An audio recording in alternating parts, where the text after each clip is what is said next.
আজরাইল, তুই আমার বুকের উপরে কি চাপা দিছিস আজরাইল? আজরাইল বলে, নবী গো, আমি কিচ্ছু আপনার বুকে রাখি নাই, শুধুমাত্র আমার এই হাতের শাহাদাত আঙ্গুলটা আপনার সিনা মুবারকে রাখছে। আমার নবী কান্দে, আজরাইল, না না রে আজরাইল, আমি সইতেই পারি না। ও আজরাইল, তোর এই শাহাদাত আঙ্গুলের যেহেতু ওজন, ও আজরাইল, না না রে আজরাইল, আমি সইতে পারি না। আজরাইল রে, আমি নবীরে যদি এত কষ্ট দিয়েছিস, আমার উম্মতরে জানি কত কষ্ট দিয়েছিস। ও আজরাইল রে, আজকে তুই আমার কাছে একটা ওয়াদা কর। ও আজরাইল রে, আজকে থেকে কিয়ামত পর্যন্ত যত উম্মত আমার, যত উম্মতের তুই জান কবজ করবি, আজরাইল রে, আমার সমস্ত উম্মতের কষ্ট, জাকাতদানির কষ্ট আমি নবীর বুকের উপর চাপাইয়া দে। আজরাইল, আমার উম্মতরে যেন কষ্ট দিস না রে আজরাইল। একবার জোরে কন্যা মারহাবা। রাসূল প্রেমিক যারা, আল্লাহ সফে তারা, মরিয়াও মরে না গো। রাসূল প্রেমিক যারা, আল্লাহ সফে তারা, মরিয়াও মরে না গো। আমার দ্বীনের নবী রহমাতুল লিল আলামিন দুনিয়া থেকে, এবার জিজ্ঞেস হতো, আমার নবী রহমাতুল লিল আলামিন দুনিয়া থেকে জাহিরি বিদায় নিয়ে চলে গেলেন।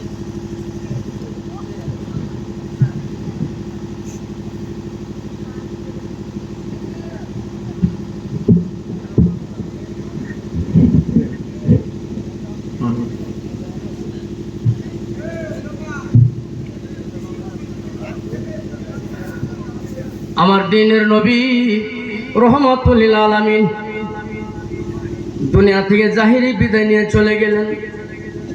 মদিনায় যেন আমার নবীর বিরহ ব্যথায় কান্নার রুল হয়ে গেছে। সাহাবারা কান্দে, আবু বকর কান্দে, ওমর কান্দে, ওসমান কান্দে। বন্ধুরে, আমার নবী সোমবারের দিন দুনিয়া থেকে বিদায় নিলেন। সোম গেল, মঙ্গল গেল, বুধবারের দিন আমার নবীরে এই মদিনার জমিনে শুয়াইয়া দিছে। জুরে কন্যা সুবহানাল্লাহ। আমার বন্ধুরে, 3 দিন পর্যন্ত মদিনায় কারো ঘরে রান্না নাই, বান্না নাই, খাওয়া নাই, দাওয়া নাই। ছোট্ট ছোট্ট বাচ্চারা, ছোট্ট ছোট্ট বাচ্চারা পর্যন্ত আমার নবী বের হবে, তাই মায়ের স্তনে দুধ প্রাণ করে নাই। জুরে কন্যা সুবহানাল্লাহ। আবু বকর কান্দে, ওমর কান্দে। ওমরের, হযরতে ওমর পাগল হয়ে গেছে, নবীর বিরহ ব্যথায় পাগল হয়ে গেছে। হযরতে ওমর কান্দে, কে বলবি রে আমার নবী দুনিয়াতে নাই? যে বলবি আমার নবী দুনিয়াতে নাই, এই যে দেখ আমার হাতে তলোয়ার দেখ, যে বলবি আমার নবী দুনিয়াতে নাই, আমি তার গর্দানটা একটা কূপ মেরে ধর থেকে আলাদা করে দেব। কোন সুবহানাল্লাহ। এত নবীর বিরহ ব্যথায় সাহাবারা পাগল হয়ে গেছে। শুধু তাই নয়, হযরত আবু বকর জিন্দেগি খুলেন। বাবা, নবী আমার দুনিয়া থেকে বিদায় নেওয়ার পর আবু বকর যেন দিওয়ানা হয়ে গেলেন, আবু বকর পাগল হয়ে গেলেন। নবীর বিরহ ব্যথায় আবু বকর যেন মজনু হয়ে গেলেন। কিতাবের মধ্যে আছে, যে ঘরের মধ্যে আবু বকর সিদ্দিক ঘুমাইয়া থাকতেন, ওই উপরে একটা সামেনা টাঙানো ছিল।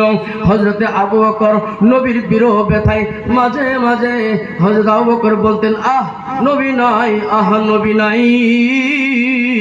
এই যে আবু বকর মাঝে মাঝে বলতেন, আহ নবী নাই, আহ নবী নাই।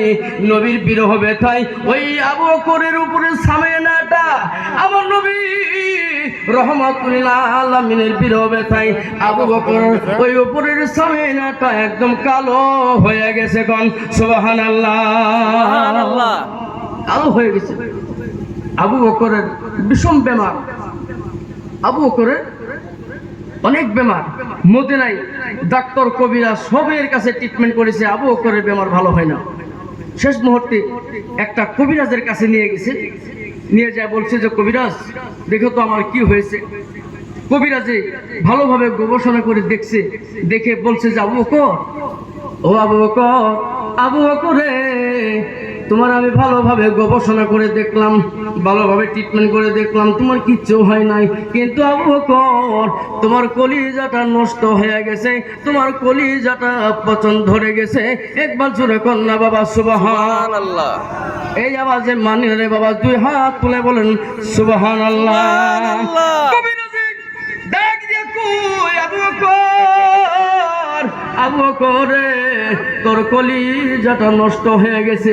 আবু বকর কয় কবিরাজ রে, আমার কলিজাটা কেমন করে নষ্ট হইল রে আবু কবিরাজ। কবিরাজে ডাক দিয়া কয় আবু বকর রে, ও আবু বকর, তোর জীবনের চাইতে যারে বেশি ভালোবাসিস আবু বকর, ওই মানুষটাই তোরে আঘাত দিছে। জোরে কোন সুবহানাল্লাহ। আরে আর কত কাল রাখবা দয়াল প্রেমের জেলখানায়, আরে আর কত কাল রাখবা দয়াল প্রেমের জেলখানায়। অদম কাঙ্গাল কান্দে দেখো মুক্তির আশায়, অদম কাঙ্গাল কান্দে দেখো মুক্তির আশায়। আর কত কাল রাখবা দয়াল প্রেমের জেলখানায়। মারহাবা কোন মারহাবা, আরো জোরে কোন মারহাবা। আমার বন্ধুরে, আমার নবীর সাহাবায়ে কেরামরা আমার নবীরে জান প্রাণ দিয়ে ভালো